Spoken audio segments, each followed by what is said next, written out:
नमस्कार दोस्तों, स्वागत है आपका आज के मुख्य समाचार में, जिसमें सबसे पहली और बड़ी खबर में आपको बताएंगे कि छठे चरण में बस्ती में सबसे ज्यादा वोटिंग, कहां पर ईवीएम खराब होने से लोग परेशान, ये आपको बताएंगे दोस्तों।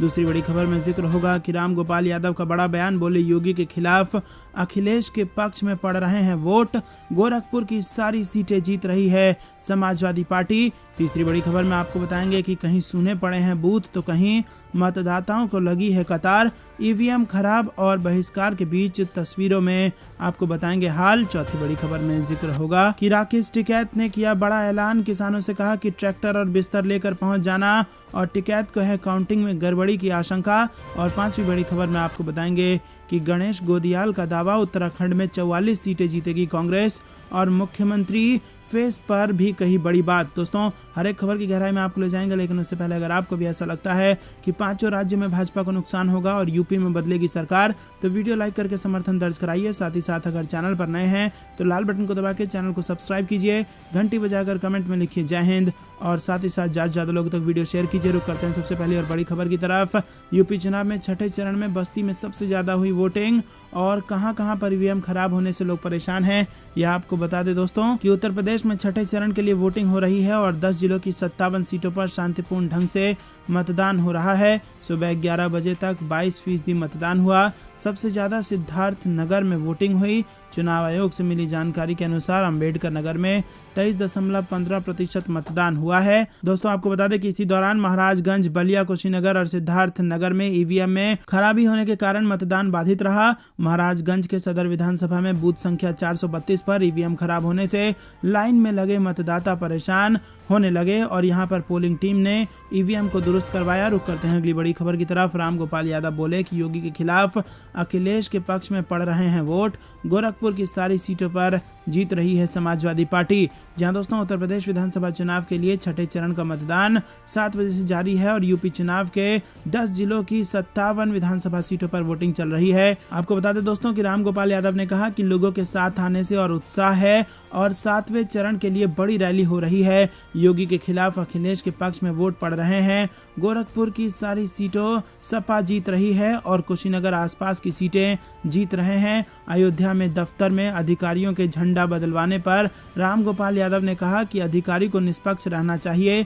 बाबा विश्वनाथ बीजेपी को हरा रहे हैं। 10 मार्च को बीजेपी के होश उड़ जाएंगे। रुक करते हैं अगली बड़ी खबर की तरफ। ट्रैक्टर बिस्तर लेकर पहुंच जाना, राकेश टिकैत को काउंटिंग में गड़बड़ी की आशंका। जहां दोस्तों किसान नेता राकेश टिकैत ने उत्तर प्रदेश चुनाव में छठे चरण की वोटिंग के बीच बड़ा बयान दिया है। उन्होंने चुनाव के बाद मतगणना में गड़बड़ी की आशंका जताई है कि लोगों से अपील की है कि काउंटिंग से एक दिन पहले ही ट्रैक्टर लेकर मतगणना केंद्रों के पास पहुंचें और कैंप लगा दें। टिकैत ने बुधवार को दावा किया कि इन केंद्रों पर अनियमितताएं हो सकती हैं।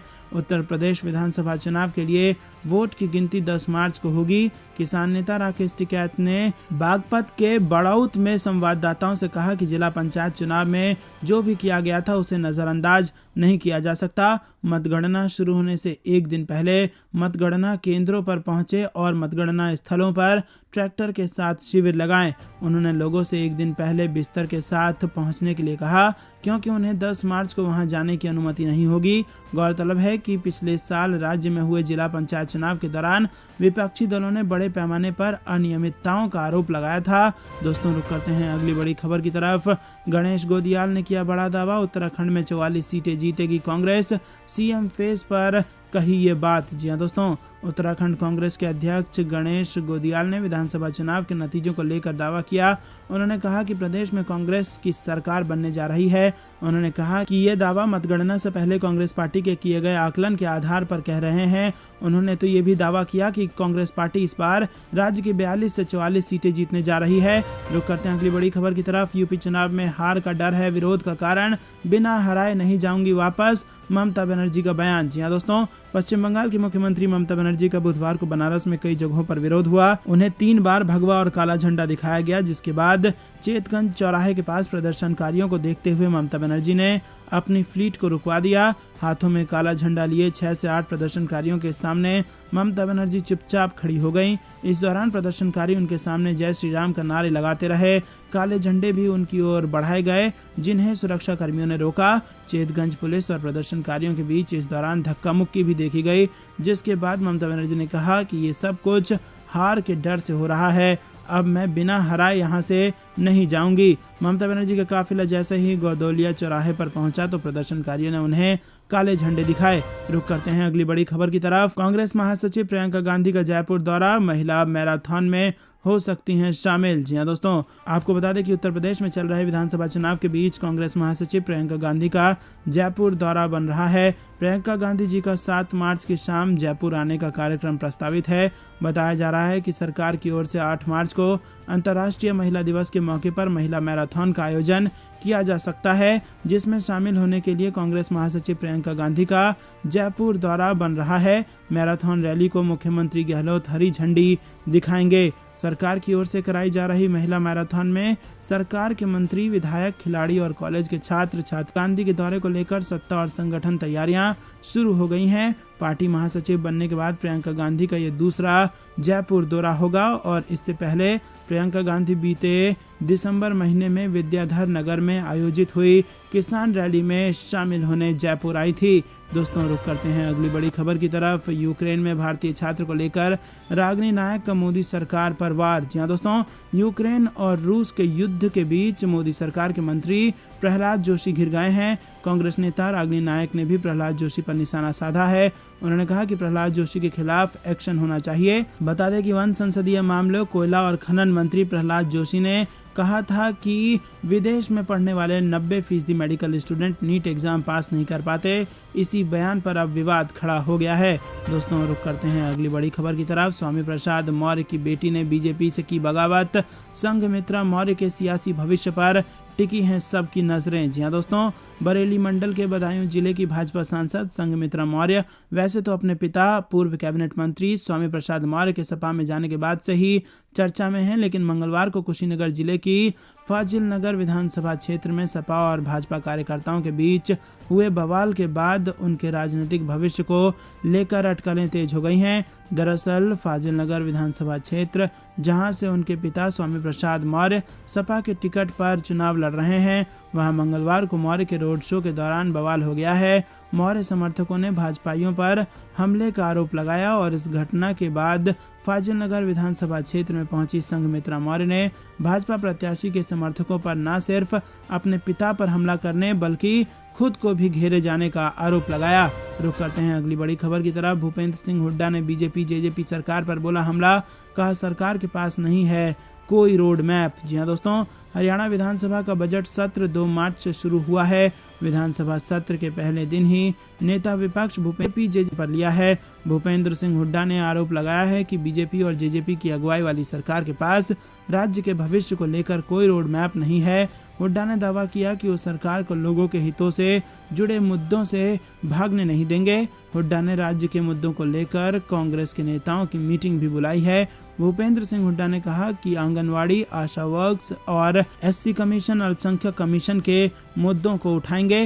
रुक करते हैं अगली बड़ी खबर की तरफ। जौनपुर में बोले शिवपाल यादव, बीजेपी का सूपड़ा साफ हो चुका है, पूर्वांचल में बची कसर हो जाएगी पूरी। जी हाँ दोस्तों, उत्तर प्रदेश में छठे चरण के चुनाव का प्रचार थम गया है।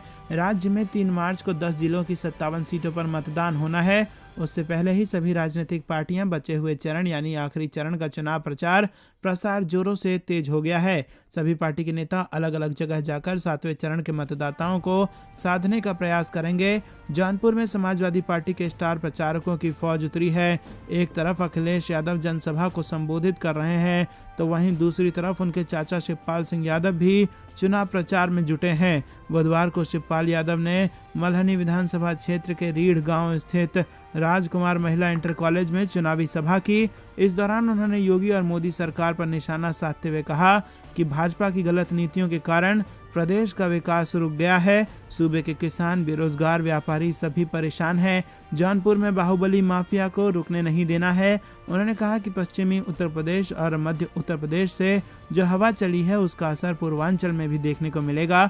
उन्होंने कहा कि 5 चरण के चुनाव होने के बाद बीजेपी का सूपड़ा साफ हो चुका है, पूर्वांचल में रही सही कसर पूरी हो जाएगी। रुक करते हैं अगली बड़ी खबर की तरफ। शिक्षा मित्रों का मानदेय बीजेपी सरकार ने छीना, अखिलेश यादव का बदलापुर से सियासी वार। जी हाँ दोस्तों, सपा के सियासी समर में अखिलेश यादव जौनपुर के बदलापुर पहुंचे और सपा मुखिया ने बदलापुर में कहा कि सपा सरकार ने मेडिकल कॉलेज के लिए बजट दिया, भाजपा की सरकार ने इसे रोकने का काम किया। सपा सरकार में जहां तक ये बना था वहीं तक आज भी बना हुआ है। बीजेपी वालों ने दिल्ली से कैंची मंगाकर अधूरे मेडिकल कॉलेज का अखिलेश यादव ने कहा कि पहले जब समाजवादी पार्टी की सरकार थी तब लोहिया आवास बनाना शुरू किया था। भविष्य में जरूरत पड़ेगी तो ऐसा आवास बनाएंगे जहां पर सोलर पैनल युक्त व्यवस्था होगी, जिससे आपका टीवी, चार्जर समेत जरूरत की सारी चीजें चल पाएंगी। अखिलेश यादव ने कहा कि शिक्षा मित्रों को मानदेय सपा सरकार में मिलता था, भाजपा सरकार ने इसे छीन लिया और सरकार बनने पर शिक्षा मित्रों का सम्मान होगा और अनुदेशकों को समायोजित करने का काम करेंगे। बीएड और टेट वालों ने बहुत बढ़िया नारा बना लिया है। सफेद टोपी ने ठाना है कि सपा सरकार बनाना है।